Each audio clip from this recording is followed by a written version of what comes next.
found the #1 internet site for irreverent, cool, and entertaining talk programming. It's LA Talk Radio. We say what we want. Now, broadcasting from the City of Angels, Los Angeles. Sheena Metal. You're listening to the Sheena Metal Experience with your host, Sheena Metal, only on LA Talk Radio. That's right. It's the Sheena Metal Experience right here on LA Talk Radio. For more info on the show, latalkradio.com, SheenaMetalExperience.com. Don't forget to email me and let me know what you think of the show. And one of my favorite things coming up that I am doing in the next couple of months is moderating the Q&As for the Rise and Shine USA convention with the amazing cast of Queer as Folk. And it's kind of an interesting story how Queer as Folk just sort of fell into my life, first through interviewing Scott Lowell, and then through interviewing Gail Harold, and then Scott bringing back most of the cast for a reunion in 2011, which then led to me having Michelle Clooney on the show so many times, and Scott more on the show. And then as this convention was coming up, I was fortunate enough to meet my next guest all this hour, who's returning to the show, who was a big part of the final season of Queer as Folk, and who will also be at the Rise and Shine convention. The amazing Ryan Scott Greene joins me again. Ryan, welcome back on the show. Thank you very much. Now, when people meet you, do they think, do I need to call you Ryan Scott? When I'm sitting in like a casting office, everyone comes out and they're like, Ryan Scott Greene. I'm like, just Ryan Greene. That works. That's fine. Because there are some people who would be like, you must call me Bradley Alexander. There are people who really want to be called by two names, and I'm not really sure what's up with that. I'm not that person. Okay, well, that's good. I like that story about you. Excellent. So, it's welcome back. Thank you very much. It's great to be here. When you were here before, we knew the convention was happening. Yes, we did. But you didn't know I was going to be moderating. I knew I might be moderating, but it wasn't to the point of announcing it. So maybe you did know. I heard a rumor that there may have been a conversation being had. I didn't want to say anything. I didn't want to mention it. And I didn't want to either because it wasn't official, and I don't like to announce things until I literally sent the convention organizers an email, I think, before I had a whole bunch of them a couple of weeks ago, and said, is it okay if I talk about it? And then they made the announcement on social networking before we did the show, but it was like a couple of days before, because I never like to talk about anything. I don't know about you as an actor. I never want to discuss anything till it's happening. No, exactly right. And the reason being is that whether it's someone getting excited or you putting it out there, the level of excitement is never the same if you kind of leak it. It's always much better if you blow it up when it's official. And then there's no chance of anything going wrong. Well, and I think there are also some people in our business, and you know this, Ryan, that are a little passive-aggressive, and by a little I mean a lot, and they would do something sneaky, like, let's say I go to the Rise and Shine USA organizers and I say, I really want to moderate the Q&As. And they say, well, Sheena, what a great idea. Let us think about it. Then I go on Twitter and say, hey, Queer as Folk fans, who wants me to do this? And then there's all this blow up, so they sort of have to use me, but they're not happy about it. And I see people in this business do that kind of passive-aggressive hooey all of the time, and it's sneaky. It's a way to get something you want, but it's not a way to have people like you. It's backdoor publicity, and it kind of gets you in the door. And I mean, you're right. It does sort of force a hand, but it also, if they're not willing to feel forced, it also creates a little bad blood. Right. And nobody needs that. And I also didn't want to be that one person who's like, I know them, because I know that they had a wonderful convention in Germany last year. And I don't know. I saw wonderful pictures of the people who moderated and hosted, but I didn't know them. And I didn't want to make it seem like, but if I did it, because that's just weird. I don't ever want that. That weirdness. I don't know about you, but I get shy. I'm shy, and I get embarrassed very easy. I never want anyone to think that I'm that weirdo LA maneuverer, Well, but here's the thing. Because you feel weird about it, it makes it that much more genuine and valid. Because, I think you're a perfect choice, and it's going to be amazing to have you there. And I really wanted to do it. Well, exactly. But I wanted them to want me. Exactly. And that's valid, and that's a perfect. But because you're there, and because you know the cast so well, and you've had them on the show, yes, it's just going to make it that much more of a unique opportunity and experience for the people sitting in. Right. Now this is your second hour with me. I've done 4 hours with Gail.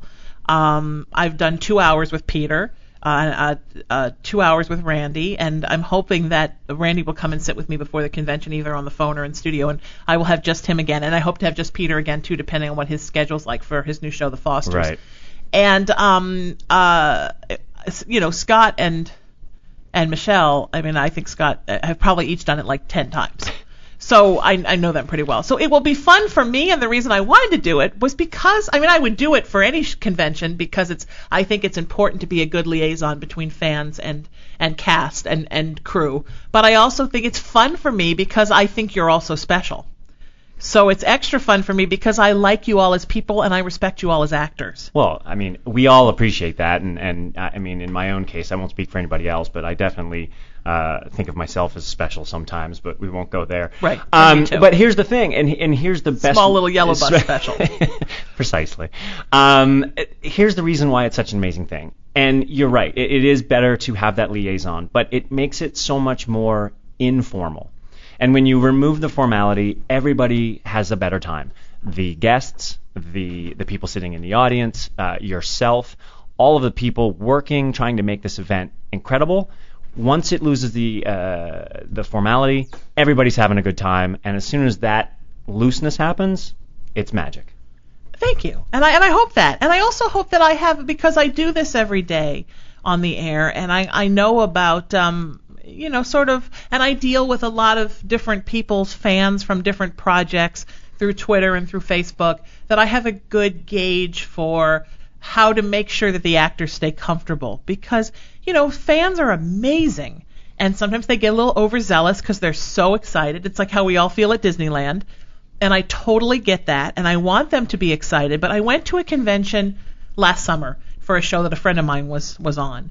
And I took a friend of mine who is a magazine editor, and we went and we sat through some Q&As and through some different things, through some of the nighttime events and a karaoke show and a band playing and some of the cool things. They had great things planned out. But I noticed that, and the fans were amazing, but I noticed that there were a lot of really crazy, like, you may not do this, you may stand up for 2 seconds, do not ask them about this, do not ask them about that, in the rules. And I understand why you have to do that, but wouldn't it be nice if you had a moderator who could kind of just field that, so it didn't have to be so sit down, no, and there are ways to diffuse things. Exactly. And without it being uncomfortable. It relieves the tension in the room for everybody. And everybody feels much more at ease, and everybody feels like they can be themselves. And here's the thing. Fans, panel, people who are working, if they're more at ease, everything is easier. Yeah. And that's just simple, mechanics of humanity. If you are not stressed out about, I can't ask this, and I shouldn't do that, and I don't want to do that because I might, people may think I'm weird, and if everyone's thinking that in the audience, then we're not going to get anywhere. We're not going to have any fun. Right. I mean, we want to laugh. We want to have fun. I mean, we talked about this just before the show started. We're both super stoked about this convention. Oh yeah, I'm super stoked about it. And based on just what I see on Twitter on a daily basis, I mean, there's a countdown. I mean, people are literally counting down the days. Isn't that exciting? Yeah. I mean, people should send me a countdown every day, so I know where the countdown is, so I can get that excited, because I am totally excited. We'll put it on the website. Oh, I would love that. It'll be like an advent countdown calendar. Clock. I have a friend who is the programming director for a festival that's happening this weekend, a film festival. And when I went to the site, I had her on the show a couple of days ago, I noticed there's a countdown clock, like 2 days, this many hours. That's exciting. If I could have a chocolate every day leading up to the convention, that would remind me a lot of my childhood. Oh, remember the advent calendars? I love the advent calendars. Yeah. I was a fat child. I didn't even care what day it was. I just wanted the chocolate. It's Christmas, damn it. I'm getting a chocolate. It's only the 2nd of December. Why is this thing emptied out? Look, I don't know. People celebrate birthday months. Right. I think it's wonderful. I think that fan conventions are one of the coolest things that has ever happened to actors, to writers, to directors, to fans. And I think that film festivals and how popular they've become over the last 10 years, and so many of them coming with a Q&A afterwards, has just sort of fueled the idea of fan conventions. Yep. And I think they're wonderful. And I think that if you're on a show and you get a chance to go to one, go. Absolutely. I have a friend who was on... I don't know what season, and I couldn't tell you anything about the character, but he was involved with the Power Rangers franchise. Oh, wonderful. And he travels day in and day out on whatever convention, and he loves it, and he talks about the same thing that we're talking about. The fans are great. Yeah. The panel guests are great. The people who are working, everyone has fun, and he says we've never had an issue. Yeah. And I think it's basically because they put good people in place, like in the place that you will be at, June 7th, 8th, and 9th. Yeah. I'll tell you a really interesting I love stories where I interview people and then I interview somebody else who was talked about in that story, and then they tell me another story. So I'll give you one of those.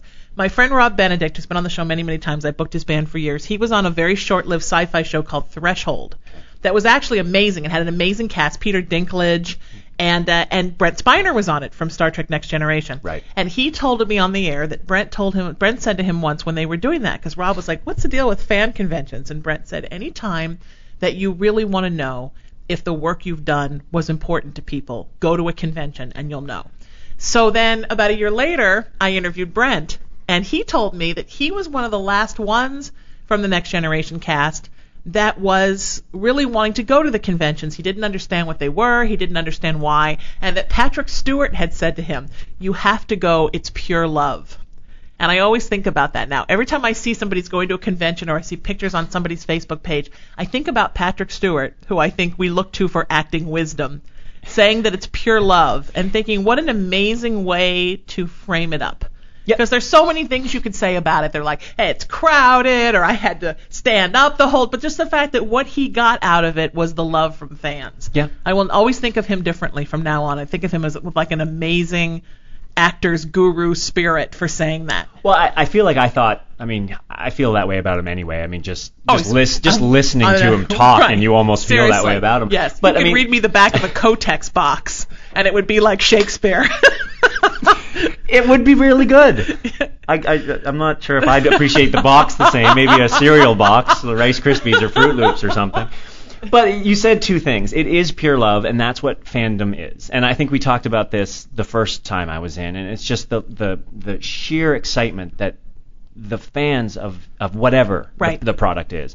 And it is the excitement that these people, it is the importance of the work that you do. And, whether the show or the movie or whatever the project is didn't resonate with 100% of the world population, it doesn't matter. No. It really never matters. It doesn't matter because it resonates with those particular people. One of my guests who has just started on my show, she's relatively new. One of my regular guests, Allison Arngrim, was on Little House on the Prairie. She, of course, was Nellie Olson, Naughty Nellie. And she always is networking a million people to me. I call her the gateway guest because she's always bringing me more guests. And she's a very good influence when it comes to guests. So she suggested that one of her friends who played Miss Beadle on the school teacher on Little House on the Prairie, Charlotte Stewart, was in town. And it was the same week that I was directing the Vagina Monologues. And she said, why don't you ask Charlotte to be in the cast and get Charlotte Stewart on your show? So Charlotte came on, and unbeknownst to me, at the same time that Charlotte was on Little House on the Prairie, she was also the mom in Eraserhead, and then later went on to be on Twin Peaks. Right. So she goes to all of these Little House on the Prairie conventions, and they have them in the Midwest, and they are hardcore. Those people come, they call them bonnet heads, and they come and they are into it. But she also goes to Seattle and goes to the Twin Peaks convention. Now, you think about a show like Twin Peaks that I think was amazing, one of my favorites, but, 25 years ago, and for a season and a half. And they're still having conventions because something about that show spoke to that group of people, and the actors are still going and appearing. Yeah. I think it's wonderful. I think that it's, to me as an actor, all you can hope is that your work will live forever. Yes. As any kind of performer, even here with the radio or musicians with songs, you hope that in 10 years somebody will look at what you've got and think, oh, I'd like to download that and take a look at it. Consider it relevant. So the fact that now, many years after Queer as Folk has ended, these wonderful fans, some of which in the world are just now getting it or just now being turned on to it, want to come out and meet all of you. I think it's magic. It's the magic of art. Some of it is a little hard to explain. Some of it is a little hard to wrap the head around. But the sheer the basis of it is that fans live the lives that the actors tried to create. And when it works magically. And the conventions of, again, whatever the project might be, are just proof and testament to that all. But how many of your fans are straight girls? A lot. I mean, I'm a lot. A lot. I'll say a lot. Deal. I'm not going to name names because I don't know, but a lot. And isn't that wonderful that here was a show that for many years, a show like this wouldn't have happened because it was gay community themed and because there were very direct and honest love stories between men and men and women and women and men and women. And now it has this huge sort of straight population that has pushed it along and just opened up the world to acceptance. Mm-hmm. And that's wonderful because I think if a show is only appealing to its own community, then it's preaching to the choir. Yeah. But when people who are not a part of that community are still saying this is a wonderful show, that's when it really is important because it's turning all over the world and in places where it's not as accepted to be gay as it is here, and parts of our country where it's not as accepted as it is here in LA, are turning the world onto the acceptance of, hey, people are people, love is love. This story with these two guys is no different than this story with this man and this woman, and it's all the same. And I think as human beings, all we can hope for is for one day that there's complete human equality. Exactly. Absolutely. And it doesn't hurt that the acting is amazing. The power behind the words. I mean, probably one of the best written shows I've ever been on. It just, everything was so solid. And you can't help but draw in fans of the medium at the same time as fans of the show. I mean, sure, Queer as Folk has, the QAF family. We'll refer to it as that. But I love that, QAF family. QAF family, one F or two Fs. Proud to be a part of that. Exactly. But with such talented actors, and, granted, great-looking actors, but well acted. The music was great. The writing was fantastic. The soundtrack beautiful. The technical attributes were. It was an amazingly produced show, and you were gonna draw in fans of TV. Yeah, and it was really a pioneer. I mean, obviously it was a pioneer with its content, but it was also a pioneer in the way that it was soundtracked. And I didn't think about that all that much until Gail Held was here with me 2 weeks ago, and he was talking about how the music and how, he got turned on to new kinds of music from the soundtrack for the show. And I hadn't really thought about it, I guess because I've lived in LA for so much of my life that I just assumed that gay men equals amazing music. But but it's true. I mean, for a show to be that soundtracked, and now all shows are, but they weren't in 2000. 2000, is that when the show started? 2001? 2001. 2001. The final episode was middle of 2005. Right. So for a show to have been that heavily soundtracked during the beginning of the aughts, now you expect every single show is beautifully soundtracked. Well, if you don't have good music, the show almost starts to fall back. Right. It literally, it's almost taken over. Right. And it's always hard to forget almost, right, when we were little. And it was just like that generic free music or whatever the score was. Yeah, there was somebody would be in their radio listening to a record, and I'm sure I'm 400 years older than you, Ryan. And it was like this fakey, like bop bop bop bop bop bop bop bop music. It was so generic. It wasn't even a real song. Well, you had three guys in a studio creating like little fade in, fade out music. And those guys now have a dartboard with the Billboard Top 100 on it, and they throw darts at it like, we used to get all the money. Yeah. But it's a beautiful thing. I mean, another example, you just did an episode of Lost Girl. Yes. Which is amazing. It has a huge cult following, and you're going to wind up going to Lost Girl conventions, too. But it's beautifully soundtracked. Mm-hmm. I mean, it's, an action show about fairies, but boy, they put some great music in. All of the sci-fi shows are beautifully soundtracked. Being Human, I think, is some of my favorite soundtracks. They do a great job. I mean, I do remember one of the episodes, and I'm blanking on the actual episode, but I got 3 or 4 emails literally within an hour or two after one of the episodes aired. My friends asking me, what was the song that they did the end credits to? Yeah. And I'm like, I don't know. People Shazam for your iPhone. I mean, but that's where it's gone. I mean, people have to you have to put good music in your show these days. I mean, it's really the baseline now. But the good shows, Lost Girl being one of them, a lot of the sci-fi shows, they're doing it, and they're doing it really well. And they're utilizing songs that matter, not only to the technical aspects, but they matter to the show, and it drives the show. Well, and Lost Girl is in many ways a very female-driven show. I mean, many of the main characters are female, and they're great male characters too. But it's supposed to be about like Beau's story, and she's a female character. And I noticed they use music that mixes well with what she's doing. Sometimes it's female-fronted music. It's music that fits under her action. Whereas it used to be, no matter what it was about, I mean, it could be two girls sitting around, discussing having a baby, and this heavy metal music would come in, and it would be like, rah! And it would have nothing to do with what the action was. It was just like, well, what song can we get cheap? And, hey, doesn't your brother front a heavy metal band? Will he give us his song about death? But now they're soundtracking TV the way we think of films being soundtracked, right, which is where the songs go perfectly underneath. And because sometimes you don't know the songs beforehand, sometimes they use songs that everybody knows, but because you don't know the songs beforehand, or what I love about Being Human is they do a lot of like covers of like 80s songs, but in this new kind of emo acoustic coffee house way.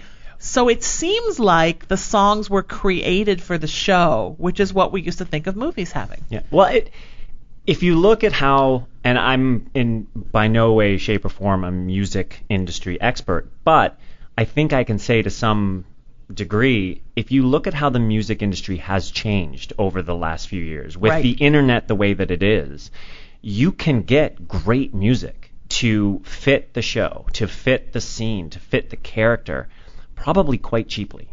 Have it produced, and maybe it's already recorded. I mean, we all remember, I don't remember the name of the song, but Dawson's Creek. God, remember right, that? Soundtrack. I mean, it was yes, the theme song to Friends. I mean, it literally. Yeah. These are the songs.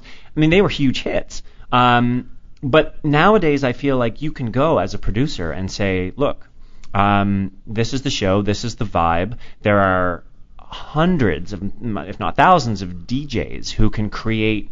I mean, music is not the same as it was. Sure, is basically absolutely, what I'm saying. You're right. And that must factor into how it affects film and TV as well. I agree. Well, and so many independent artists. I mean, I've worked in the indie music scene in LA for over 20 years. They all have an amazing CD. They're all amazingly talented, and they all now make their stuff ready to go for film and television because they know they could get that call, and it's all up on iTunes. And nobody wants to really, and with a few exceptions, I don't want to use the same songs that, Vampire Diaries doesn't want to use what Lost Girl is using because those are the songs people know from that. Yeah. So they're looking for new stuff. Yeah. I've heard, I've got friends in bands and they'll play you a song and I usually will say something if it triggers, but I've heard it and I've said that is a song that should be on the CW. That literally right, should be a love scene on the CW. And right, and sure enough, I mean, you remember the CW back in WB, we'll go back a few years. At the end of every episode, there was a 5-minute little stint where they do tonight's episode you heard music from. Right, and now it's too much. They can't do it anymore. Well, they can't, exactly. But that was how new artists were. Yeah. I mean, you learned there are artists now that are bigger and better than they were 5 years ago because for 10 episodes of One Tree Hill, their song got played every time so-and-so walked in the room. And it's like... Exactly. It's beautiful. It was created for that. I mean, maybe not for that purpose, but it ended up being It's funny that. because a friend turned me on to Vampire Diaries, and I thought, why have I never watched this? I'll just try this, thinking I'd watch it once, not knowing it was about two guys from the Civil War, and then I was hooked being a Civil War nut. So at one point, and then, I keep my phone out, and I Shazam. Because I want to know what things are. Absolutely. And I went to Shazam the song that was really beautiful, and it kept coming up no match. And I thought, because sometimes people are talking over the song, and I thought, well, so I was totally frustrated and completely freaked out because my ultimate technology and instant gratification wasn't happening. So I thought, well, I'll Google, season what, Vampire Diaries, song, blah, blah, blah, and maybe somebody would have posted about it. Right. And I went, and somebody has made an entire database on one of the fan sites of every single song played in every single episode of the Vampire Diaries. Wow. And it's like 30 songs per episode times 20-something episodes times 3 seasons. I mean, there's 300 songs there. Wow. At least. I mean, there's 3,000 songs there. And I thought, I went there, and they have them all listed in the time they were played in the episode, like what was first, what was second. I'm like, oh, there it is. Wow. Love the internet. But boy, you could go, let me tell you, if I was 12 and had mom's credit card, I would have been in trouble. She would have been, what's this? $400 on iTunes, because the urge to go and download every single thing there. Yeah. Well, I mean, and you say 12. I mean, the Vampire Diaries. There may have been some 32 and 42-year-olds. No, but I mean, if I was 12 no, absolutely. and did not have access to my own finances, Mom would have screamed at me. Yeah. Because I would have gotten it all. Because you know, when you're 12, you have no sense. I want every song from, and all I kept thinking is, only $1. I bet there are people who have every single song from every episode of the Vampire Diaries, and they have like a volume, like a hard drive, that is just the soundtrack. And do you know what we call those people? Yeah.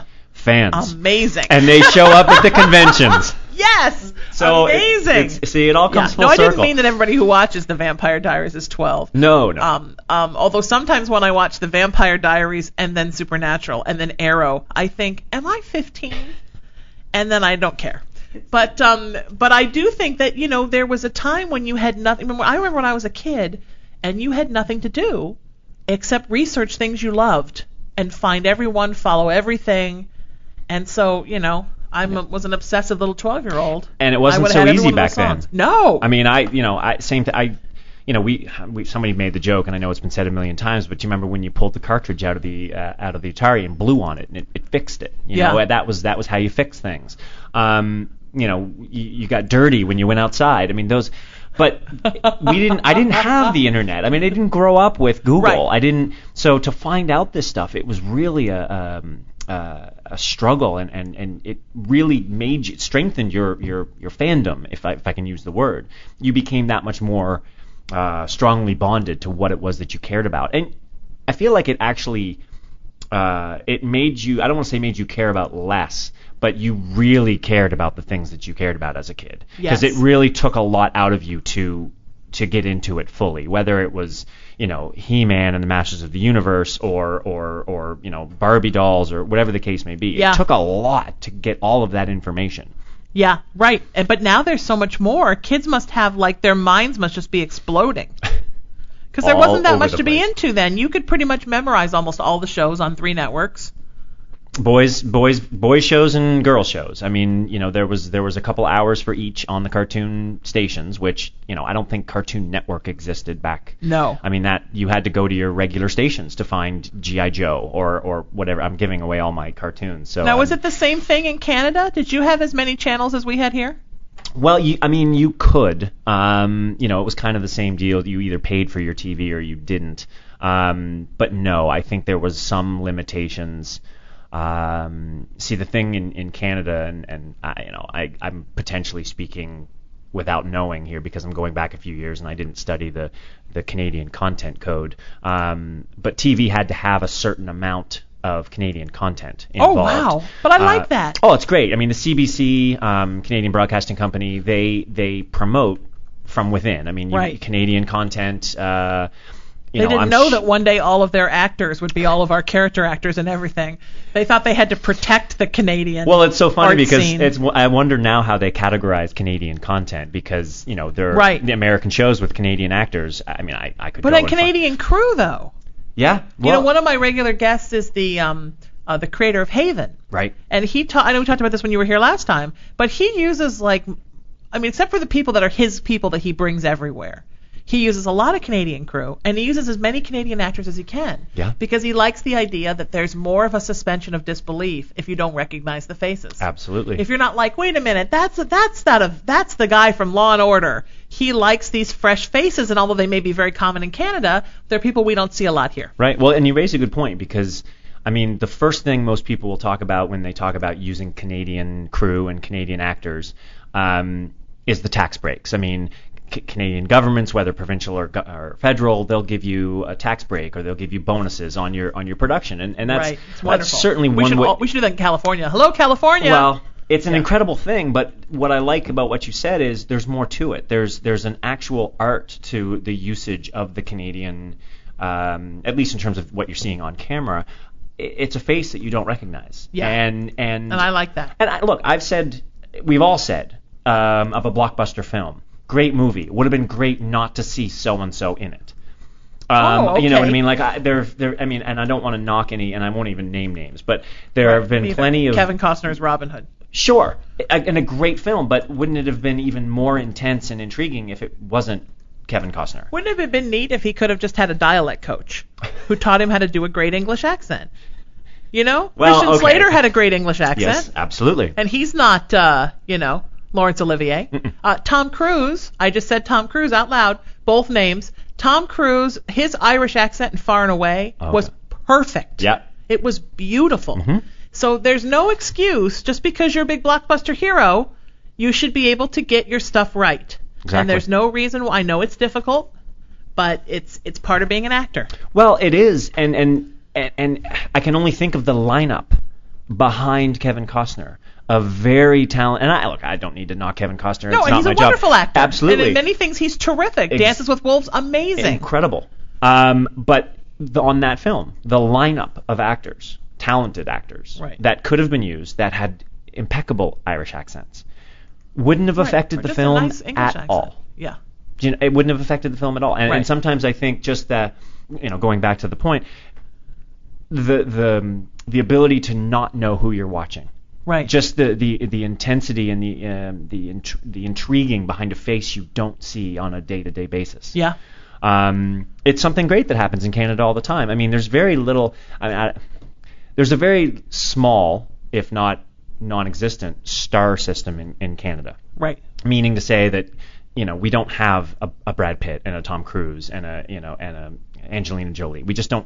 We don't treat our actors the same way. Well, it's like Britain. They don't either. It's really not important. I mean, we have actors. A friend of mine, Yannick Besson. He's a very well recognized actor, and a lot of people know his name. But it doesn't go much further than that. He works and he puts his pants on one leg at a time and he does his thing. Right, and I hear the same thing from people that go to England. Oh, I was in a coffee house and just like Emma Thompson came and sat down next to me. Yeah.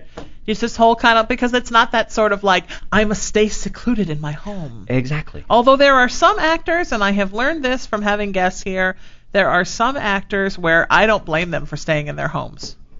Because we do tend to chase people down the street in this country. Well, I mean, yes. I think in Canada and in England there's more of a like, and in Australia there's more of a like, oh, we'll just leave him alone. Oh yeah, I saw that bloke in a restaurant and I just waved at him on the way by, but I didn't like stop and get 20 of my friends and. Yeah. Well, it's interesting. I find it weird where the lines get drawn because there are Canadians, and I'm not trying to knock people from. There are Canadians who would chase down an American actor. Right. There are Canadians who would chase down a Canadian actor. I mean, it exists. I'm trying to. It's weird where the extremes lie. Right. It's interesting. Yeah. Because there aren't a lot of Canadian actors that people would chase down, and there aren't a lot of Canadians that would do it. It's really not an issue. Obviously, the numbers grow when you come south of the border. For whatever reason, probably because we create it, whether it's Us Magazine and all of it. It's us. It's the fame that we create around actors. Yeah. And it's a shame. And it's a shame for them too. I mean, in some ways it's terrific, but in some ways it's a shame because I think that let's take Tom Cruise as an example. I think that he has done some work that is amazing. Absolutely. I think he was amazing in Far and Away, amazing in Born on the 4th of July.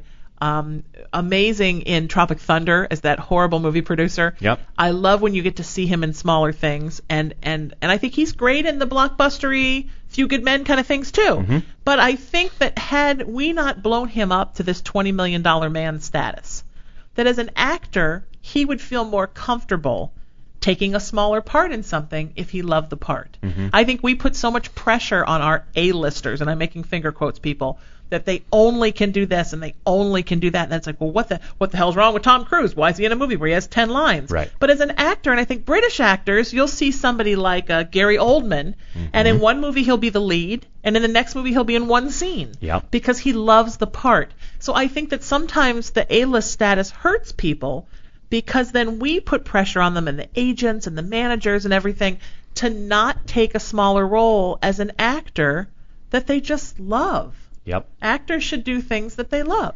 Absolutely. And some do, like Bruce Willis, he'll go do an indie movie. He does it anyhow. Yeah. But not all actors feel comfortable with it. And I think it's a shame because I think as an actor, your instinct is to want to play everything that sings to your heart. Yep. And I totally agree. I mean, I wish I could somehow add to what you just said, but it's exactly that. And I don't know what the difference is. I don't know if it's an agent thing or just a character trait thing within each person.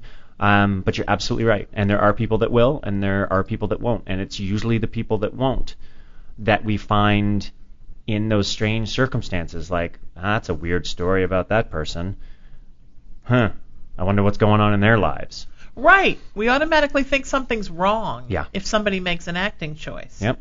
And when I saw the posters are all over LA for the new Tom Cruise movie, the sci-fi thing, and it looks like a really great, fun summer blockbuster. When I look at it, I can smell the popcorn cooking. Yes. And I'll probably go see it because it looks like a neat concept. But when I see the posters, I think when is he going to do like another kind of Born on the 4th of July sort of thing where they cover him up as a character? Yep. And I think that's hard. And I know we talked about this, I think, when you were here last time. It's hard for people that are very good looking in our business sometimes, because nobody ever wants to let them play the grungy, weird, bald character, because we put so much pressure on them that they have to always look so beautiful and everything. Right. And the other side of that is we've gotten so categorized. Right. If we want grungy and charactery, well, we'll go hire off this list. Right. We'll hire a Brit. We'll hire We'll hire a Canadian. We'll go hire a Canadian. Right. We'll have to go to the East Coast to find them. Honey, call the Canadians and see who's free. Call one of the three grungy Canadians. I know one of those Canadians. We could call a Brit, but it's more to fly them out here. So let's just call a Canadian. We need him quick. Send a car for a Canadian. But you're right. I go back, whenever Tom Cruise comes up, I can't help but bringing up The Last Samurai, which, in my opinion, was a huge role for him and something that I could watch day in and day out. It wonderful. I agree. He really did what I think he used to do every time. Right. He nailed it out of the park, and he was on screen 99% of the time. And that's the film I use as my kind of benchmark for Tom Cruise. Right. It's just unfortunate that Oblivion does. You're right. It's a Saturday night blockbuster. Get the popcorn going. Looks amazing. Looks great. But films like that are more about the spaceships than the people. Absolutely. I mean, they're more like a director-editor's medium than they are. And I haven't seen it. And Morgan Freeman's in it. He's amazing. Love him. I'm sure if it wasn't a good film, Morgan Freeman wouldn't have said yes. I agree. Because you don't really see Morgan Freeman in bad films. Yep. But I guess the conversation we're having here is, would the film be as good, less good, more good, pardon my English, if it wasn't Tom Cruise? Right. If it was someone who is a little less known or unknown. Somebody from a CW show who we're just maybe seeing in a movie for the first time. Exactly. I mean, obviously it wouldn't track as well. I mean, obviously it wouldn't have the draw. But if it's effect driven, right, and the acting is, because of it's effect driven, if the acting is moderate to good, does it really require the budget to cover so and so and so and so and so and so? Right, exactly. Right. And I think that's an experiment in filmmaking. And are the studios ever going to do it? Who knows? Well, okay, I think a great example of that is the Transformers series. When Transformers started, Shia LaBeouf was not really a big name. Absolutely. I mean, sort of, had done stuff, but not a big name. So you have to ask yourself, now he's an enormous name, in part because of Transformers, but is Transformers 4 doing so much better than Transformers 1, or did people pretty much go to see the robots, and the robots are always in it? You know, I think probably Transformers, they have all done well, but I sincerely doubt that each time they do better and better. I think that the fact that he was in it, or somebody like John Turturro, who's, like a PhD from Yale, right, an amazing actor, and I don't blame him for doing. And the last one had like Frances McDormand in it. I mean, they get good actors, and I'm sure it's a great paycheck for them. But I think people go to see Bumblebee and Optimus Prime. Absolutely. You can tell I've seen a couple of them. Well, I watched the Transformers as a kid. And I love them. Absolutely. And I love the fact that they're the good aliens here to save us, and they turn to rad cars. We all like that. That's cool. But I think you're right. I think that you could use any actor from anything in those roles. And I'm not trying. I mean, we're not going to pull anything from Shia. I mean, he's wonderful. Absolutely. Kind of a similar situation. I just saw a poster for Hangover 3. Oh. Now, I loved the first Hangover movie. Right, I did too. And I went to watch the second Hangover and movie. I did too. And I laughed and I giggled and I found a lot of the antics funny. And I did too. But at the end of it, all I could simply report back was it was the same film, just with different scenery. I mean, just in Asia. Yeah, the jokes were the plot, the script, Right. it all developed the exact same, and it, it's kind of like it's definitely an anthology series because every episode kind of It was worked out the almost same. sort of like, I think it's what we would akin now to the old Hollywood road pictures. Yes. Basically the same movie every time, Yeah. but they were in a different place, and you knew where they were going to be because it was Road to Morocco or Road to whatever. Yeah. And that's how you knew, but it was the same thing, pretty much the same story. Yeah. And it was just Bob Hope and Bing Crosby being adorable. Yes. And people went because they knew what they were going to get. And I think people love The Hangover Yes. because they knew what they were going to get. The entertainment value is high. The Right. jokes are going to be great. The Right. the actors comedy. are funny. The actors are funny. They're Right. fun to watch. It's a good go see. It's worth the money. My question to the people who talked badly about Hangover 2, to the point where they actually said they didn't like it and it was a ripoff and Right. they weren't happy that they went. Right. So here's my question. Yeah. How many of those people, given that The Hangover 3 is being sold as the end of the trilogy, like it's all going to get Why wrapped do I up not now? believe that? Yeah. Well, even if it is true, how many of the people who didn't like Hangover 2 are now sucked in, have to go see the third one because it's so-called the end of the trilogy? They have to go see it. They couldn't call themselves film fans if they didn't go see it. Well, and my question, Ryan, for people who didn't like Hangover 2 was, what did you expect? Did you not know that it was Exactly. called Hangover 2? Did you think it was going to be suddenly like Lincoln? Like, what did you think was going to happen in Hangover 2? And people are like, you know what? I saw the second one. It was just the same damn thing, and it sucked. Okay, what part of it's What did you Hangover want? 2? What did they you want? have the monkey and the same guy and the crazy Asian drug dealer. They're all on the poster. Don't Yep. you know they're all going to be being those same characters?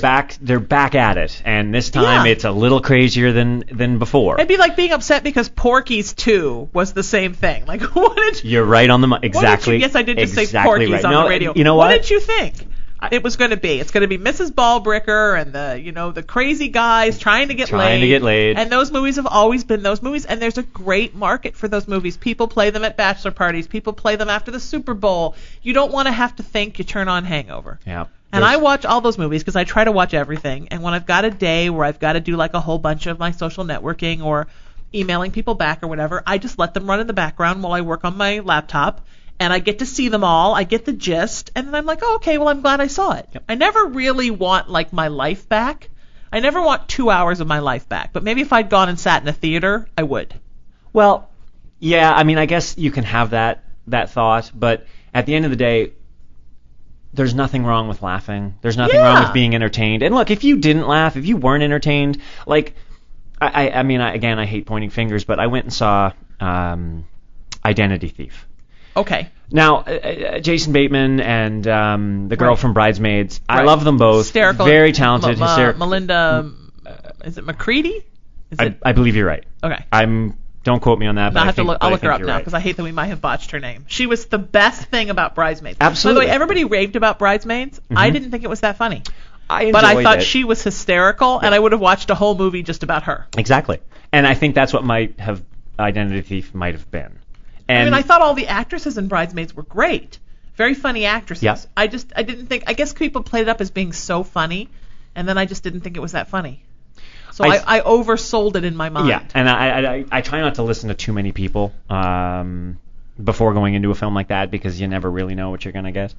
But Identity Thief, I didn't laugh. I wasn't entertained, and that is my example. Hangover 2, yes, I walked out saying same film. But I still laughed. I still enjoyed it. I'm still going to go see Hangover 3 because and that's my thing. If you can laugh and enjoy and basically be okay with the $12 to $17 whatever a movie ticket is costing people these days. Melissa McCarthy. Boy, we sure screwed Melissa her name up, McCarthy. didn't we? Yeah. All mix are the same to me. That's I knew it was a family name. I just didn't know. Which one it was. We got it right. We got it right now. That's what computers. Now I said Porky's and Mick in the same show. We're going to take a quick break. After that, we have to take a break. Then we're going to come back, and I'm going to ask you a question from a Queers Folk fan, Ryan, that is winning some tickets to the Rise and Shine USA convention because I'm asking you this question. It's the Sheena Metal Experience, LA Talk Radio. Quick break, and we're right back with you with much more radio fun right after this. It's the Sheena Metal Experience right here on LA Talk Radio. For more info on the show, latalkradio.com, SheenaMetalExperience.com.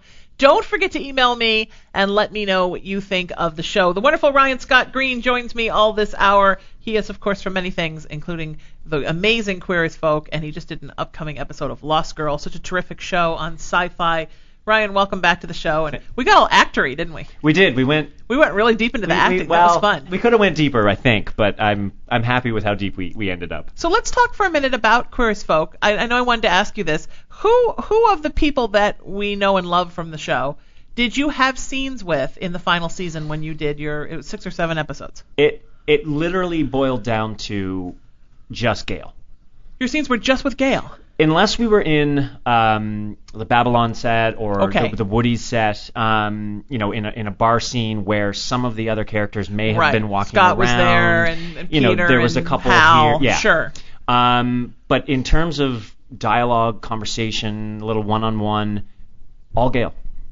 Wow. But he's an amazing actor, though. Absolutely. He is an amazing actor, and I don't know that I've ever said this to him, but maybe I should next time he's here. And I don't even know if I've ever said this about him, so this may be the first time. But, I mean, obviously he's beautiful, and we all love beautiful. We're humans. But even if he were not an attractive man, I think people would have still loved him as much as they do, because he, first of all, is that good of an actor. And secondly, some actors have an ability to just sort of effuse this vulnerability at you. And even though he was playing this real tough character, was kind of an a-hole a lot of the time, there was such a softness and a gentleness coming out of him that I think comes from Gail.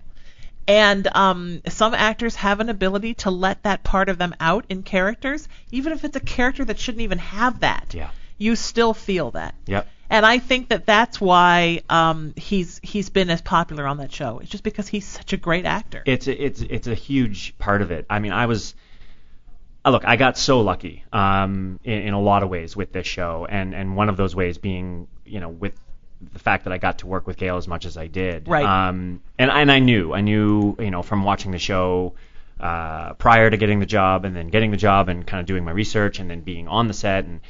But I remember watching during the final season after we'd wrapped and I'd gone on my way and the episodes were airing.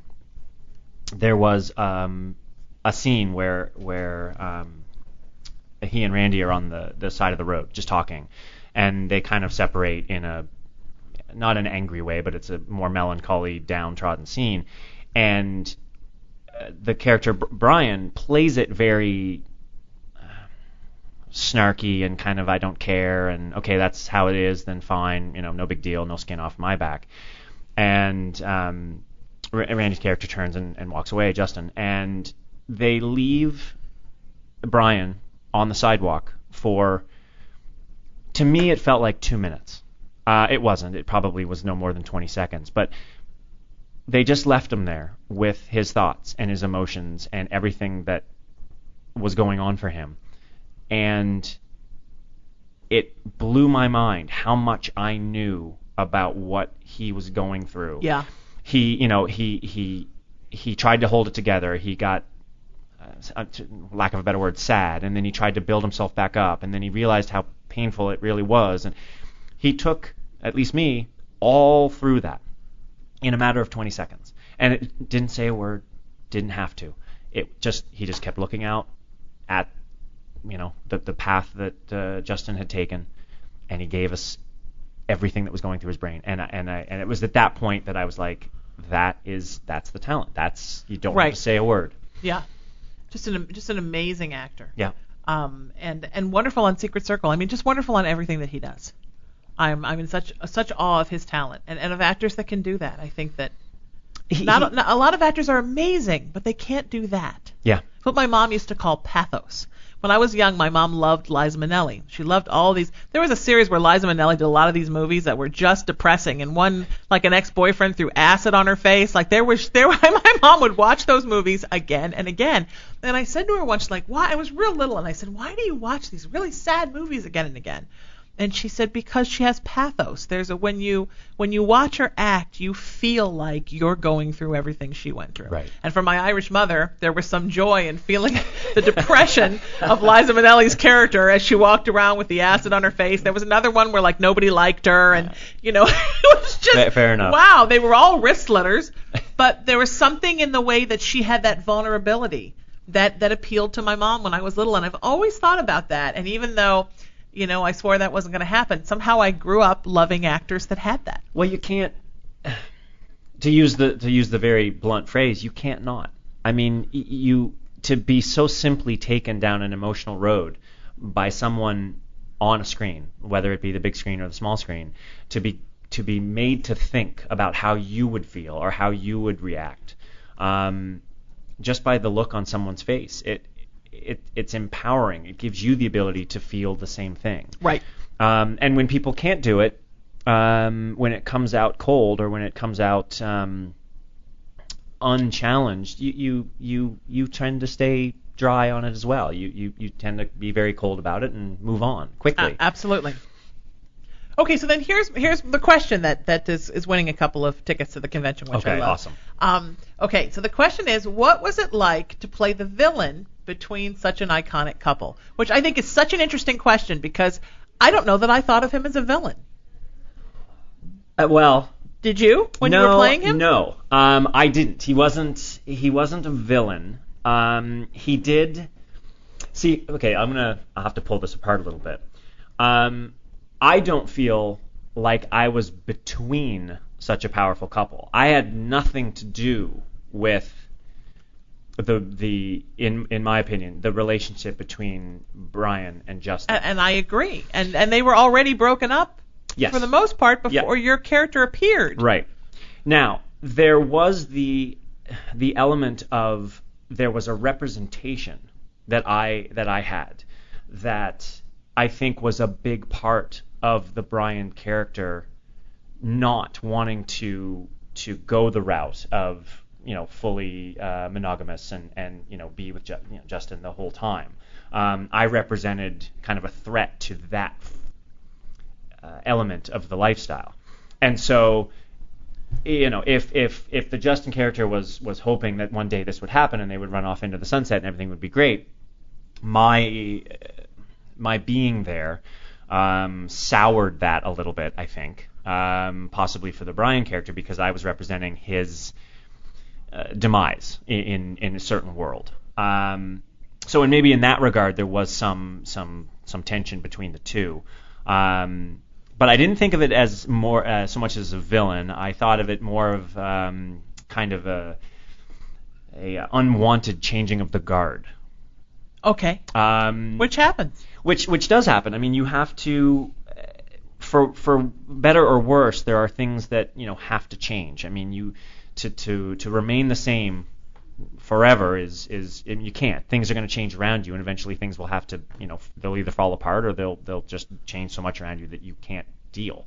And I think in my final, in the final moment that you end up seeing me after all was said and done with the editing and the production, episode 8, I'm going to take a guess, of 5th season.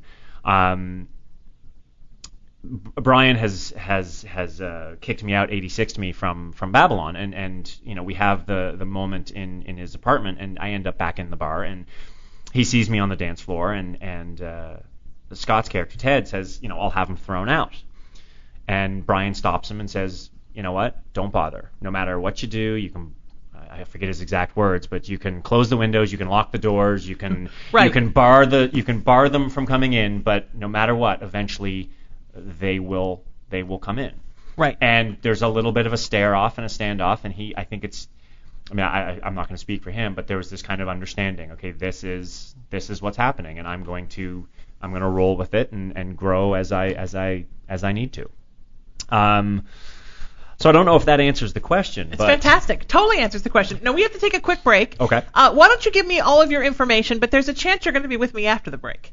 Okay. I was like, you might get to stay for another hour with me. We're working on it. I love it. Where can people find about you online, just in case that you leave and then you don't come back? Well, if I'm missing when we come back from break, first place, obviously my website, ryanscottgreene.com. Wonderful. Greene is with an E on the end. Twitter, I'm at Ryan Scott Greene. And on my Facebook fan page, again, Ryan Scott Greene. Wonderful. And the Rise and Shine USA convention for the cast of Queer as Folk? Absolutely, all over that.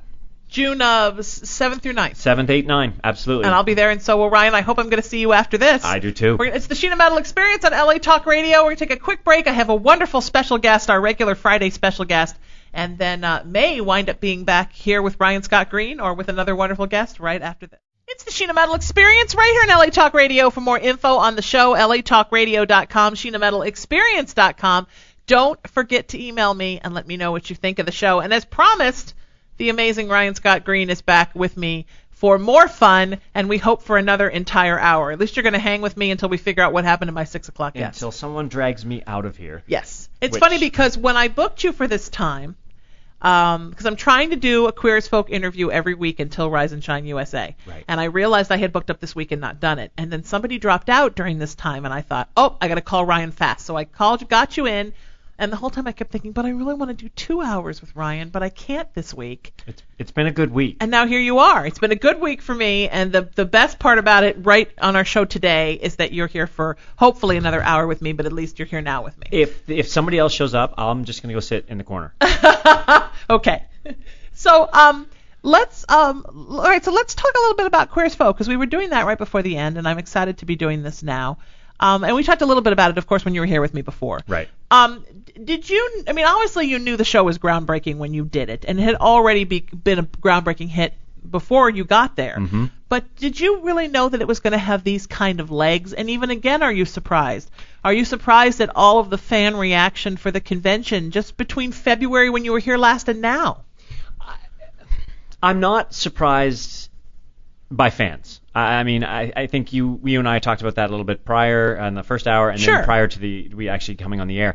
I'm never really surprised by fans, so that part of it doesn't surprise me. But you said the word legs, and that completely floors me. I've always thought Queer as Folk was a complete stroke of luck for me. Someone on my website, I have a 20 questions thing, and someone asked me, they said, do you feel, I forget, Shannon in Illinois was saying, do you feel like playing a gay character affected your career, better or for worse? Sure. And my answer was very simple. It was, I never thought of it that way. It was whether or not playing the role of Brandon on Queer as Folk was going to be something I wanted to do, and we talked about Tom Cruise and doing something you love. Right. It all fell into my lap. And have you since then, because I know we talked about that when you were here before, but not this aspect of it, have you since Queer as Folk felt like your career, at any time somebody's been like, no, we don't want him for Lost Girl because, he played that gay guy? Never once. Yeah, I don't imagine there would be any. Never once. And frankly, because the show was such a groundbreaking, envelope pushing, whatever term you want to use, and it has the acting was good, the talent was good, the writing was good. Everything about the show was good. Sure, some people might not have enjoyed or appreciated or been able to follow the subject matter or whatever the case may be, whether for their own personal reasons. Sure. But from a TV and film standpoint, the show was great. And coming off the show, having the show on my resume has been nothing but good. Oh, I bet. And the Showtime moniker. Yeah. I worked for 7 years on a CBS station here that had Howard Stern in the morning and Tom Leykis in the afternoons. Right.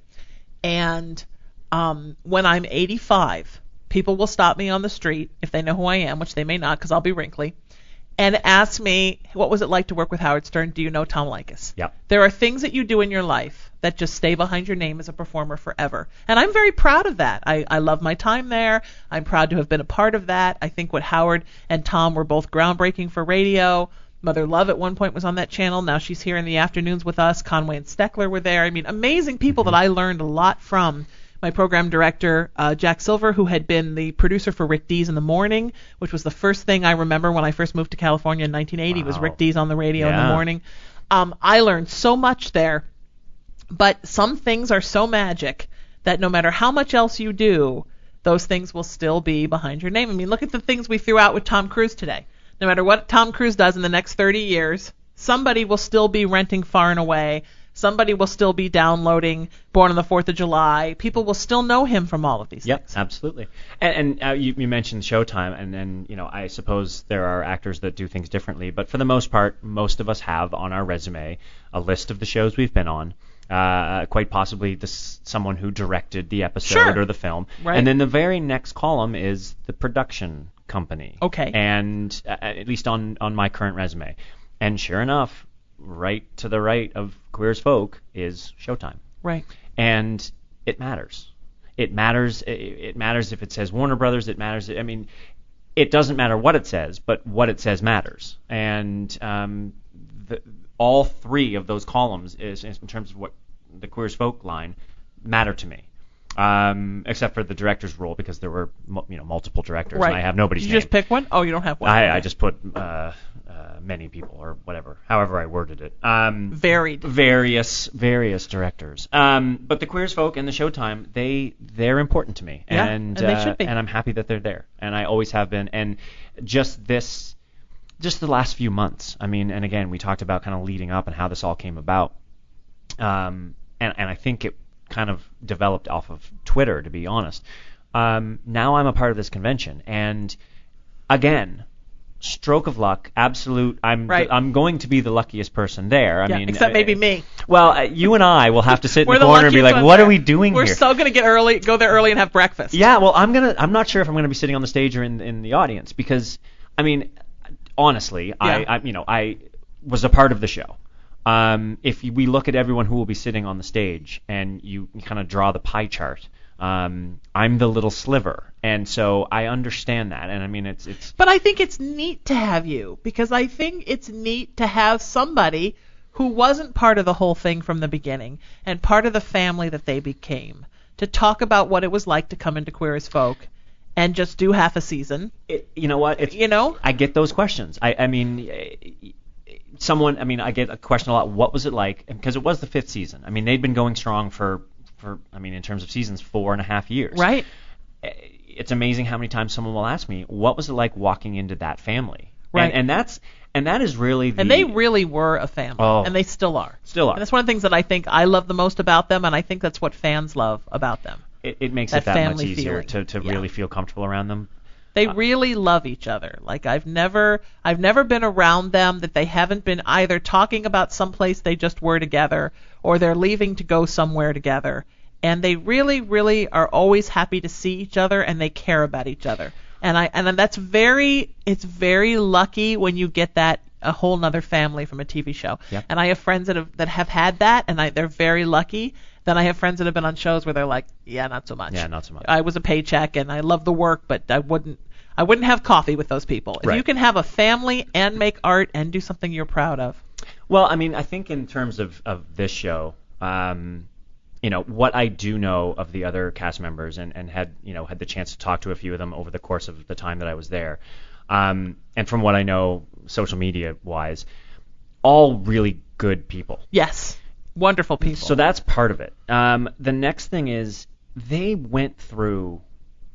responsible for so much. I mean, again, let's remember, this was again, using the terms, groundbreaking, envelope pushing, whatever you want to call it. They went through that together. I mean, they were the ones. I mean, whether it was the people behind the camera or in front of the camera, they were the responsible party. And I have to imagine that in the beginning, it wasn't all easy. There had to be some not so good times. Oh, and agents, every one of their agents telling them not to do it. But Yep. no, by the time you came around to doing it, Mm-hmm. the show was already a hit, so nobody told you that, right? I was getting thumbs up from everybody. Right, because it was like, oh yeah, it's controversial, but people love it, so it's okay to do it. Yeah, and it hadn't gone like nuclear yet. I think. I mean, it was a huge hit, but I think the huge, like, where are these fans coming from has happened in the last few years. A bigger hit when it went outside of the States. Yeah. And started airing all over the world, Yeah. where they needed that content so much more. Absolutely. And I think I told you this the last time that you were here, but I know I've talked about this on the air. One of my very good friends is Stuart Milk, who founded the Harvey Milk Foundation. Right. And as of the end of last year, I've been working with the foundation, and just to listen to what it's like for him to go to countries that really need help in that area, that are not where we're at. I mean, we complain about Prop 8 and how we wish there was, why don't they, legalize on a federal level gay marriage and blah, blah, blah, and blah, blah, blah.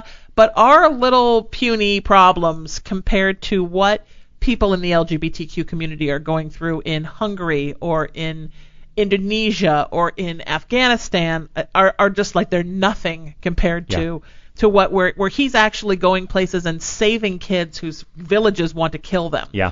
I mean, really saving people from dying. Yeah. So I think Queer as Folk and shows like that, spreading the word and them being able to download the DVDs and people seeing it changes the world because it spreads awareness. Yeah, I totally agree. For some reason, I couldn't help but thinking about this, and it kind of still rests with me, but it's very similar, and not to go to this, and we can come back. There was a picture that showed up a few days after the Boston Marathon bombings, and it was out of Syria. And essentially it was a group of Syrians with a banner saying, our condolences, please be well in Boston, but please remember that what you're dealing with right now is a constant, everyday occurrence right here. Right. And this is exactly what we're talking about. I mean, absolutely. we have it. We're not perfect. We haven't got it all figured out. But we're doing pretty good when you look at it in terms of like the worldwide. If you stay away from the South and parts of the Midwest, you're usually, and the eastern part of Washington, Oregon, you're usually okay. Yeah. And the middle of California. But comparatively, I mean, even just friends of mine that grew up in Israel.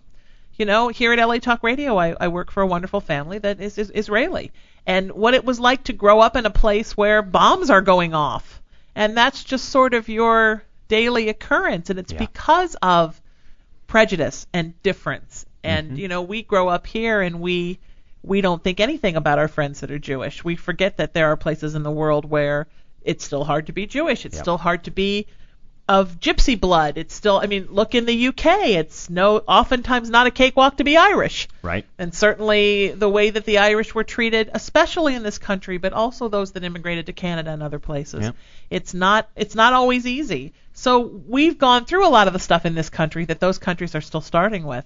But I would imagine that for kids that, if you're growing up and you know that you're different and you're pretty sure that you're gay, but you might not even know what it is because you don't know anybody else who is, and you have nothing to identify with because there is nothing in media that speaks to you about being gay, and then somebody gives you a box set of Queer as Folk. It's life-changing. You realize there's something out there that is okay. Because you're not crazy and you're not alone. Those are the first two great things. I'm not crazy and I'm not alone. Yeah, it's okay that I'm. And you may still never be able, not never, but at the present moment be able to define it. Sure. But knowing there's a difference and that differences are all right, we're good.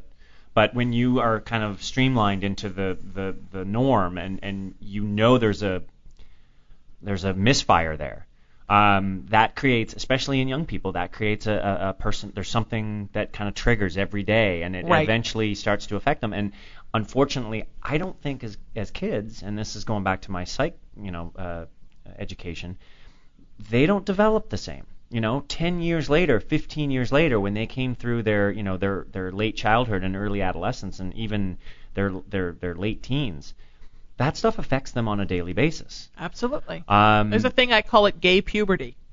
I had a friend the other day that was like, what is the deal with so-and-so, 30 years old and still posting pictures of go-go boys on Facebook? And I said, it's gay puberty. Because sort of like your gay puberty starts when you start to acknowledge it, come out at least to yourself. And sometimes it's, you may have gone through a puberty at 11, but your gay puberty could be at 45. Yep. And I always tell people you have to cut him or her some slack because they're kind of coming into their own as who they really are. Mm-hmm. And it's almost like a reset, or like people who sort of get born again. It's like that. Now, 35 Christians are turning off their radios, but it's that same kind of thing. And a lot of times for a lot of kids who are gay and lesbian and trans and whatever in the community they are, they never wanted to go to the prom. They never wanted to go on a date. So they didn't have any of that normal socialization and culturalization that we all had as kids. Yep. And some did, and then in their teens went, oh, and now I'm gay. But some of them, for some of the extreme cases, they were literally, I guess, so gay, and I'm using finger quotes, that they didn't even want to go do heterosexual things. So they didn't have that going on a date or, writing notes and passing them back and forth in class with little hearts on them. And so they do it at 30. And, it's better than to never do it. The blossom comes whenever it comes. The blossom comes when it's going to come. And everyone has their story. But this is what we're talking about, whether it's, here in America and we're dealing with it in certain aspects, or if it's somewhere else in the world and things aren't as good. Right. It's basically, we're getting there, but it's basically the equality worldwide. Right. And the day will come. Absolutely. I hope in our lifetime. I do too. I plan to live to be really old, so hopefully in our lifetime. If I'm really old and I see it, at least I'll know it happened. Yeah. And I don't need to put on a cape at this point, but I think, and we were kind of how we started on this, the show was and is worldwide a big part of it. And it's still changing people's lives. Absolutely. We talked about it the last time I was on. The youth factor. Social media is good for everybody. You can use it to all sorts of things. I feel like it is more of a younger person thing, but it doesn't have to be. But when I am playing around on Twitter and I spend some time and I start to get to know some of the people that are on there in the QAF family, sure. as we talked about. I'm trying to, but boy, there's so many of them. I'm trying to get to know you all, but new ones are still surprising me. They pop up. I meet one or two new ones every day. I try to email everybody back at least once, but I think if I go off Twitter for a couple of days, it gets out of control, and I've got to go back and find everybody again. Yeah. And they stretch. They're the young, they're the old, they're old school fans. Absolutely. They're brand new, and it's and did they email you? I do have the email on the website that they can reach me at. Yeah, I don't. Me too. I don't get. The website was designed. Well, at least part of the website was designed for people to contact me and ask me questions. And there is the 20 questions page, and I've got a couple things you can respond to on the website. Twitter and Facebook tend to be where I get most of my communication. And that's fine. 140 characters, and we have a conversation over 2 or 3 Twitters. I think it's wonderful. It's great. And, it's not like I'm having full-on conversations with people over Twitter, but, I use my social media world is, funny things that I think about and, jokes that I come across. And every once in a while, something poignant. I spent some time with, again, going back to the Boston Marathon thing just because it's a little... Was that hard for you? I was going to ask you that. You're a marathoner, so that must have been a little terrifying. It really struck. It hit because I had people that I know and love and friends that were there. A lot of people. And, again, social media, almost immediately I knew everyone that I knew was okay. Wow. But it changes our world. Yeah. And not just our world in terms of how we look at things in terms of our safety and terrorism and immigration and all the hot topics that are on now, but more so my world specifically just because of the running and that element. The other thing that I do on a day-to-day basis for part of my passion is I help produce races, 5Ks, 10Ks, half marathons. I'm part of a production team that puts on some races around Southern California. Okay.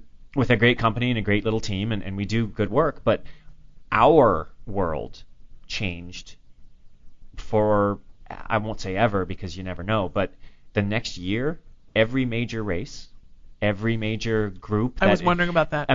There's going to be there's a whole new staffing procedure to races, and it's going to be more security. You're going to have to walk through the airport checklist thing. Courses will have to be monitored and scanned. And doesn't that take sort of the fun and the freedom and the beauty of just running through a beautiful place? It can't be that anymore. Now it has to be. It's like you're going to have to be in the Pope Mobile. Well, it's a shame. I thought the same thing, and it doesn't. And here's why. And the best thing that I saw on Facebook, and we can get off this. No. I think this is beautiful, and we should talk about this. It's important to you. The best thing that came out of memes and Facebook, and I actually posted it a couple places, was basically just this, kind of sepia-toned sentence that said, if you were trying to break the human spirit, marathoners was the worst group to go after. And it's... the runners, every major city and probably a lot of minor cities, although I didn't hear of them, run for Boston. Groups of friends of mine literally 2 days later went out and just ran 26.2 miles. Wow. They just went out and did it down at Santa Monica Pier. There was one in San Diego. There was one in San Francisco. New York had an amazing one. Good for them. Just the other day. a bar that I frequent every once in a while. They had a fundraiser on this past Sunday. Wonderful. Raised a bunch of money.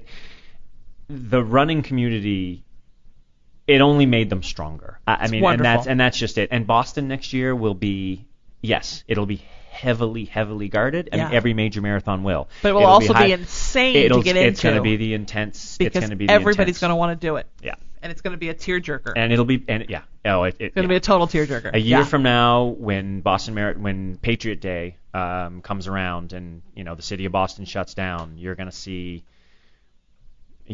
some amazing memories, some tear-jerking. And on Patriot Day, that just sucks.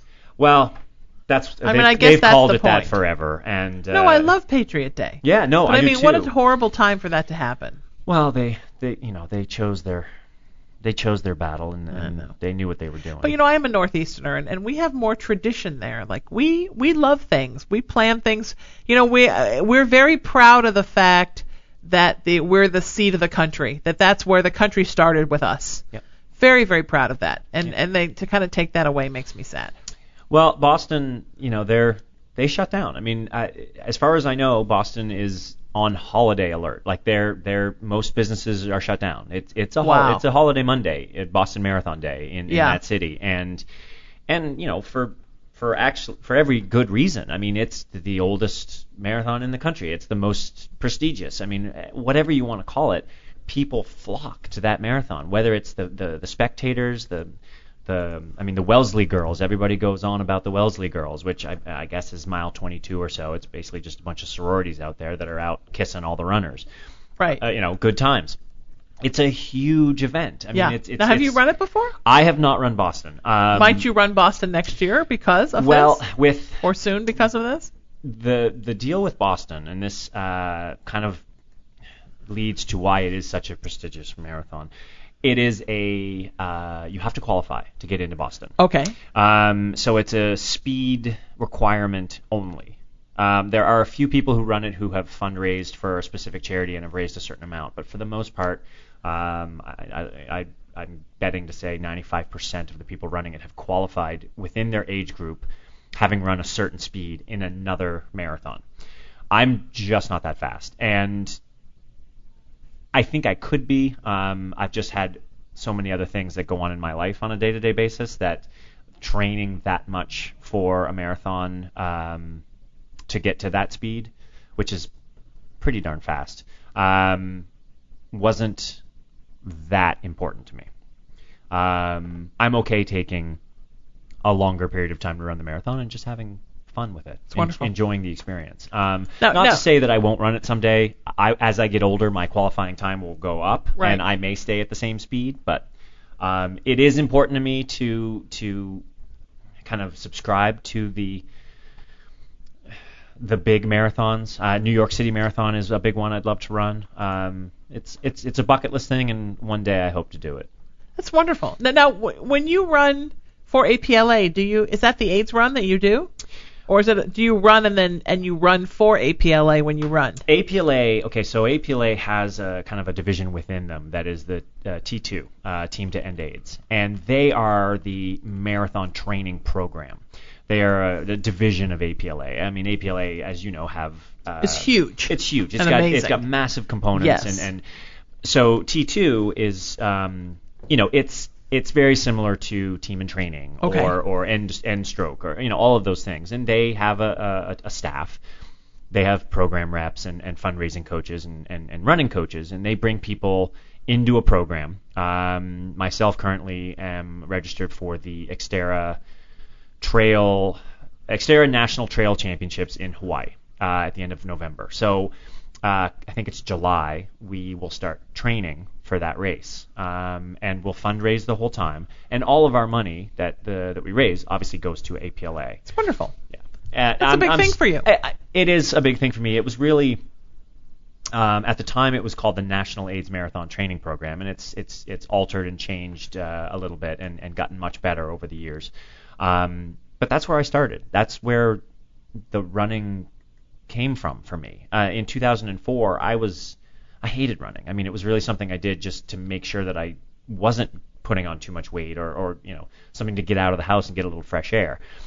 Somehow in 2004, when I ran my first marathon for APLA, something changed, and since then I've run 4 races, 4 marathons, and coached and site assisted a couple others, and then this will be my fifth event at the end of the year. It's wonderful. Yeah, it's great. I enjoy raising the money, and it's been great this year because of it's APLA. I mean, it's AIDS Project Los Angeles. So with the Queer as Folk convention coming up, and it's all just kind of falling into one great big nice ball.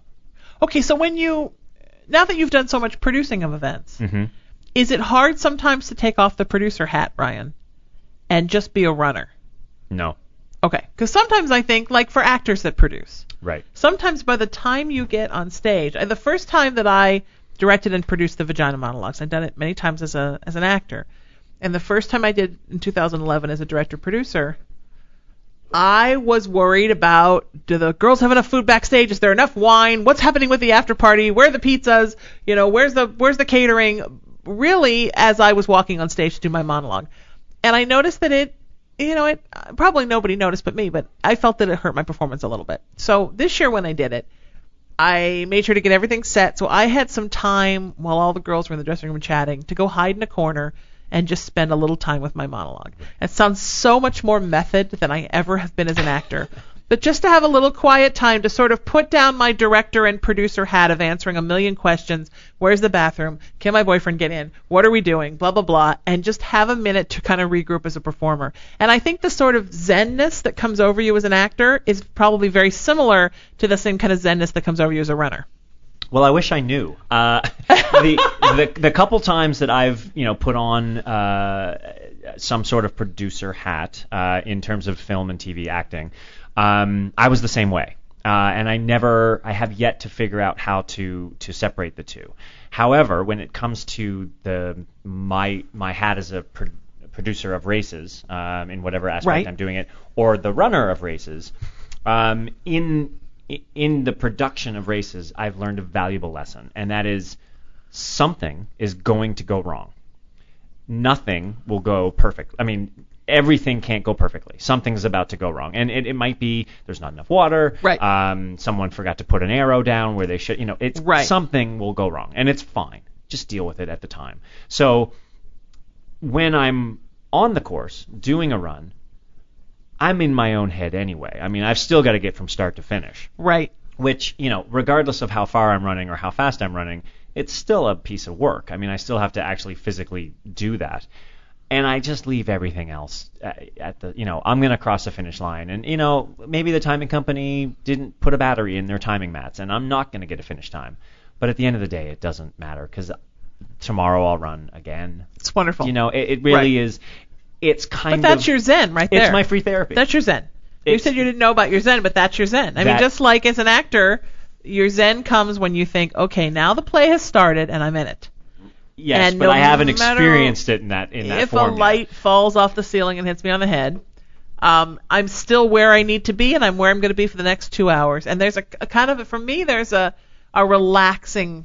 It's sort of one of those things like, and I can't believe I'm using this reference, but when you have surgery, and I've had many in my life, it's sort of this thing where you think, oh my God, 20 days of the surgery. Oh my God, 10 days of the surgery. Oh my God, 5 days of the surgery. When it comes to the surgery day, suddenly this peace comes over you, and you walk into that pre-op room calmer than you've probably been in your whole life. Yeah. And you just lay down on a table and let somebody cut you open, and it is the zenest moment. Your subconscious takes over and just calms you down. Even your blood pressure lowers. All that like white coat blood pressure you get when you go to the doctor, you never get that before a surgery. Yeah. You barely even have a pulse. And I think for me, it's relaxing into acting in that moment when we're really right up on it, then everything goes away. And even though the character may be doing amazing, crazy things, it's the calmest I've ever been in those moments. I love that. I'm sort of inside, half asleep with my little nappy pillow and on my soft blankie, and it's nap time. I'm going to use that. I'm going to try and incorporate a little bit of the running world, a little bit of that. Right. I mean, look, I look at it this way, and maybe this is how I'm going to do it from now on. But you sit in traffic, and you watch someone sit in their car and be so frustrated at traffic, or their email's not going through, or their cell phone's not picking up their map, or something like that. And then something tragic happens in the world. And you realize what is important and what is not important. And I think in terms of, kind of what we're talking about, what is important and what isn't important, and it's the acting. Let's put all the stuff that we can't control aside and just deal with what we can control. Yeah. And it gets very simple. It gets real simple. And it's a skill. It's a skill, and if you can perfect it, I think for some reason life gets a little easier. Because as a runner, I mean, if you spend every second you were running, Ryan, thinking, oh my God, my breath's speeding up. Oh my God, this hurts. Oh my God, my foot hurts. Oh my God, my knee hurts. I mean, you would give up after 20 feet and you would not run. So there has to be a part of you as a runner that separates your physical body from your soul and heart and your conscious and unconscious will. Yep. So that even though your body is like, dude, we got to stop. Dude, we got to shut down. Dude, we got to stop this. Dude, we're never going to get water. We're going to die on this street. That sort of Zen part of you takes over and you just keep going. And I think when you watch runners cross the finish line, there's sort of sometimes this sort of elated, holy crap, I'm going to die, and now I'm on the ground. As sort of the elation passes and your body kind of takes over. The only thing I can liken that to is when you do a play or you're on stage playing music and you're sick, and it goes away when you're on, and then you go backstage afterwards and you're like, that was so great, and oh my God, I still have a fever and I feel like crap. Yeah, I still feel like. So it's like a magic place where your soul kind of overpowers everything, even your body. Well, I hate to use this term because non-runners ask me because they consider me a runner, and I everyone can be a runner. It's not you are or you aren't. It's simply a matter of just doing. And 10 miles is the same as 10 feet. Sure. It's we're all athletes if we choose to do. But someone who considers themselves a non-runner will say, oh, blah blah blah, runner's high. What's that about? I mean, is it really high? I mean, is it like? And I get all sorts of crazy questions. But there is, right? It's exactly what we're talking about. And here is the best way that I can describe it. I hit that point when my brain is just off. Nothing matters. I stop thinking about this. I stop thinking about that. And I stop thinking about. It's not so much this elation where I feel like I'm, on top of the world and living the great life. And I mean, maybe that's part of it. But it's essentially where everything is calm. There's nothing else. That is elation, right? And maybe that's the Irish in me, but there's a point, Ryan, where the love of what you do and the connection to the whole overpowers the little, what my mom calls piddly poop, but she doesn't say poop, problems that sort of take over your life from a daily basis, like, oh God, I forgot to buy the cat food, or oh, the gas bill's due in 2 days. None of that matters, and all that matters is that pure connection between you and the universe. Now, I'm no athlete, so I don't know about that, but I've listened to people talk about athletics, and I know what it's like with art. It's the same thing. You get past that point of that all that weird stuff that we bog ourselves down in every day, right? And all that matters is that the connection to the whole, and you are so locked into the universe. And then you tap into that power, and it's like you could do anything. Right. Like you could run 300 miles if you had to. Yep. And you have to remember not to overexert your body because you're going to pay for it later, because we all are kind of stuck in a flesh sack. But you get to that, like when you're doing a movie or a play and you can survive for like a month on 3 hours of sleep a night. Right. But boy, it catches up to you afterwards. Yeah. But it's because your soul, it's like soul powered. Your soul's powering everything. Everything's on full power. Yes. But here's the difference for me, and I'm not saying that all runners are like this, but when I talk about we talk about the highs and the lows, and there's all sorts of sayings about the highs and lows, peaks and valleys. My dad always said if there were no lows, there'd be no highs. Right. And depending on your philosophy in life, there's ways of looking at that. But for me, I agree. The runner's high is the point right in the middle, where you're not low, but you're not super elated as well. You're just at peace. Yeah. And then when I finish, when I get to the end, that's when I spike. That's when literally the spike is like a mathematical formula. How long was I at complete peace? Was I there for 20 minutes? Okay, great. Well, I'm this happy after the run. Was I out for, like this past weekend, I went out for what most people would call a very long run. And I got into my zone very early just because I loved where I was running, and it was a good few hours that I was at that baseline.